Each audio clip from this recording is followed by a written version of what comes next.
Ryan got grumpier as time went on. He spent more time in his room. I didn't notice that sign. I missed it. I thought I checked in on him. I did every day. How you doing? I'm fine. Okay, I guess you're fine. I didn't realize that fine meant I'm not fine. But how many times do we talk to our teens and say, yeah, I'm fine? They chose I'm fine for a reason. It's hard sometimes, it's hard to know what the balance is. With my kids sometimes, I make a smaller deal out of things that my wife makes a big deal about, right? Is there like a rule of thumb or draw the line? Well, I can't draw the line for you, right? I wish I could because I'm not a psychologist, I'm not an expert. I'm a guy who lost his kid, who spent the last year and a half trying to figure out why. Those of us with teenagers and those of us who've seen teenagers a lot, how do you talk to them? Well, I can tell you what they want and what they don't want. What they don't want is you to burst into their room when they're watching some video on YouTube and say, we need to talk. That's the wrong time to talk to them. That's when they say, I'm fine, leave me alone. But they all have that time when they'll talk to you. Maybe it's driving in the car when you take them to school, when they're walking the dog. I can tell you though, it's also inconvenient. Because I know all the times that Ryan came up to my office because I worked from home and said, hey Dad, can we talk? And I said, dude, I just on a call, 30 minutes, I'll be right there. And how many of you have done that? I don't know which one of those times, if any of those times, was the time Ryan wanted to come up and tell me how he was really feeling. It was my wife's birthday, so her and I headed down to Mexico on the 20th of March. We got to Mexico, and I'll always remember this because the night of the 21st, we were having dinner. And our phones went off at the exact same time as 11:03, and we each had a text. But it was Ryan, basically saying, I love you, and then he said goodbye. I freaked out. My wife's screaming. I got on the phone, I called my mother-in-law who was looking after the kids. I'm like, find Ryan. I'm yelling at her, and Kim's yelling at Kyle, and she's running around the house, and she finds him. He took his own life. I've never felt more helpless in my entire life. All I wanted to do was be there and save him. And I couldn't. What would you tell people who would tell you it's not your fault? That I'm responsible. There's things that if I had it done differently, Ryan would still be here. I wouldn't be standing in front of all you guys saying, please learn from what I didn't do right. And I wanted to see if there's like something I could find, a letter or a notebook or something. And I start going through drawers.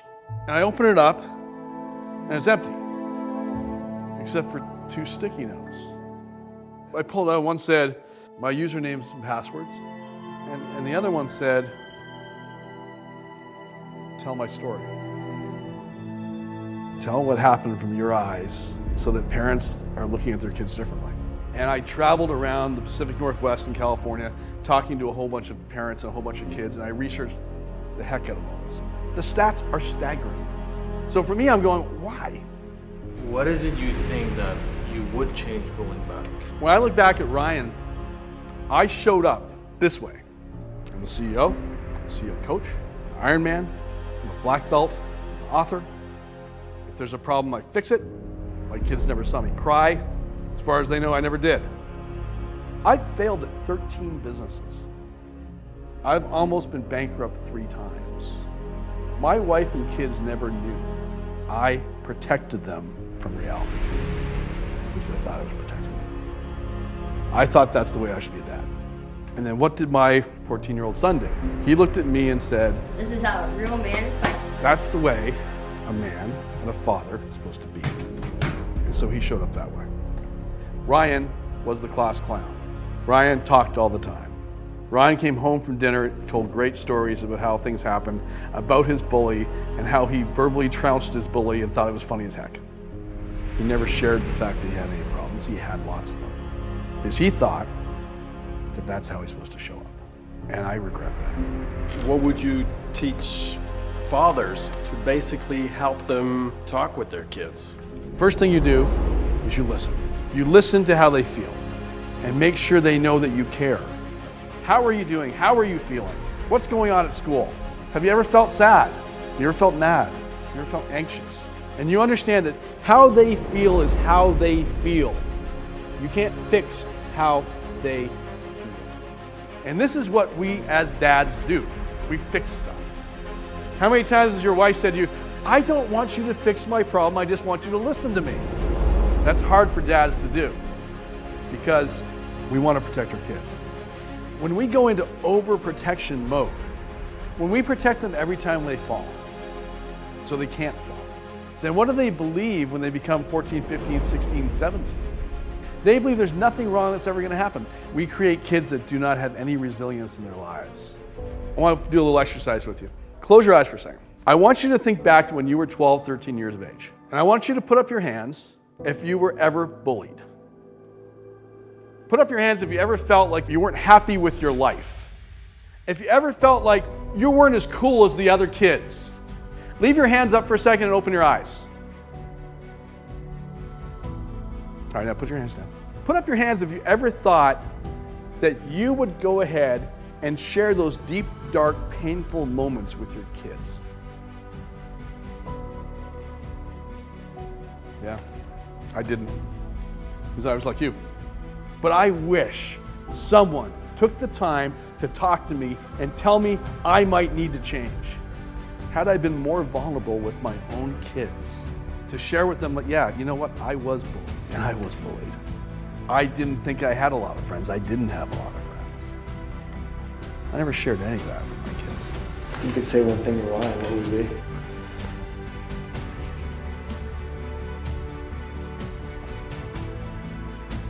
If I could say one thing to Ryan, I'd say I'm sorry. I'd say I'm sorry I didn't see it. I'm sorry I failed you as a dad. I'm sorry.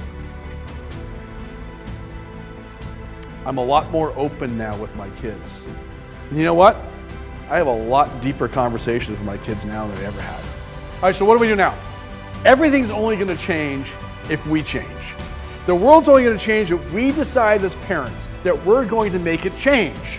And we're going to make it change if we all decide to be that person that our kids want to come talk to, that our kids feel safe with. If we tell our stories and we start to have real emotional connections with our children, that's when the world starts changing. You can make a difference with your own family.